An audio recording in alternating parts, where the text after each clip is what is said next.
बिदिबाथाय गोजानो गोमानो जायो बेयाव बारा गोजाङा दे ओमफ्राय आंनि रुमानो बारा गोजांखाया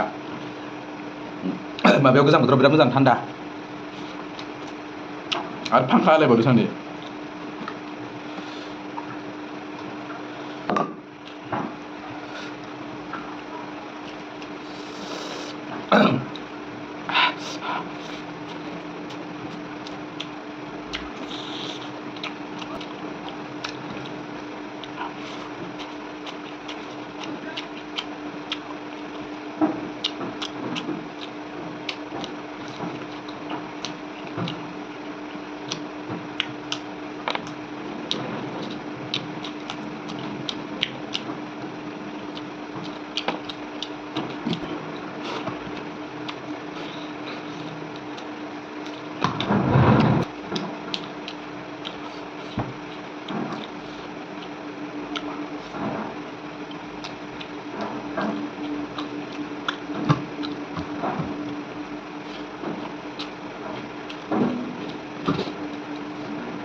जाखांबाय लोगो दायो आं खानस्रि सुनोसै